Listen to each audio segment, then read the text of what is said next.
या दगडफेकीनंतर अर्धा ट्रॉली इतके दगड जमा झालेले आहेत। हमसापुरी या भागामध्ये देखील दगडफेक आणि जाळपोळ झालेली होती। सध्या पोलिसांनी ही सगळी परिस्थिती नियंत्रणात आणलेली आहे। मात्र ज्यावेळेला सगळे दगड जमा करण्यात आले त्यावेळेला हे दगड अर्धा ट्रॉली इतके जमा झालेले होते। महानगरपालिकेकडून सध्या या ठिकाणी साफसफाई केली जाते।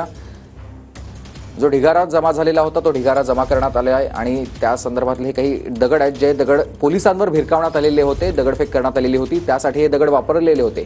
हे सगळे दगड जेव्हा जमा केले तेव्हा अर्धा ट्रॉली इतके हे दगड जमा झालेले आहेत। पोलिसांकडून अद्यापही हा सगळा परिसर साफ केला जातोय।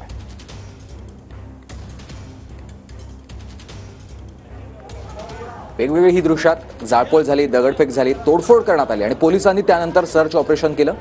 या जाळपोळीमध्ये मोठ्या प्रमाणात वाहनांचं नुकसान झालेलं आहे। काही वाहनं जाळण्यात आलेली आहेत। दगडफेकीमध्ये देखील वाहनांचं नुकसान झालंय। पोलिसांना देखील या दगडफेकीमुळे जखमी झाले होते। पोलीस 40च्या वर पोलीस जखमी झालेले आहेत, ज्यांच्यावरती सध्या उपचार करण्यात आलेले आहेत। तर दुसऱ्या बाजूला पोलिसांनी सर्च ऑपरेशन करून आतापर्यंत 50 पेक्षा अधिक व्यक्तींना ताब्यात घेतलेलं आहे। दगडफेकीत सामील असणाऱ्या ह्या 50 पेक्षा अधिक व्यक्तींना पोलिसांनी ताब्यात घेतलेलं आहे। मात्र या दगडफेकीमध्ये मोठ्या प्रमाणात वाहनांचं नुकसान झालेलं आपण बघतोय। आणि ज्यावेळेला या दंगेखोरांना पोलिसांनी ताब्यात घेतलं त्यावेळची ही दृश्य आहेत। 50 पेक्षा अधिक जणांना आतापर्यंत पोलिसांनी ताब्यात घेतलेलं आहे। या सगळ्या तरुणांकडून, या सगळ्या व्यक्तींकडून दगडफेक करण्यात आलेली, जाळपोळ करण्यात आलेली होती आणि म्हणूनच पोलिसांनी कॉम्बिंग ऑपरेशन राबवलं। 50 पेक्षा अधिक जणांना आतापर्यंत ताब्यात त्यांनी घेतलंय।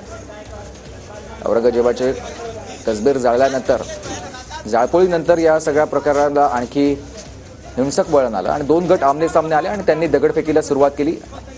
या दरम्यान काही पोलीस देखील जखमी झालेले आहेत आणि म्हणूनच तात्काळ कॉम्बिंग ऑपरेशन राबवून यातल्या 50 जणांना आतापर्यंत ताब्यात घेतलेला आहे। इतरांचा देखील शोध पोलिसांकडून सुरू आहे। तर जमावाकडून दगडफेक झाली त्यावेळची आपण ही दृश्य बघतोय। जमावानं एकत्र येत वेगवेगळ्या ठिकाणी दगडफेक केली आणि काही ठिकाणी वाहनांची जाळपोळ देखील केलेली होती। या सगळ्या जाळपोळीमध्ये आणि तोडफोडीमध्ये वाहनांचं मोठ्या प्रमाणात नुकसान झालेलं आहे। पोलिसांनी आता हे दगडफेक जे करणार आहेत त्यातल्या 50 जणांना ताब्यात घेतलेलं आहे। त्यावेळची काही दृश्य आता समोर येऊ लागली आहेत।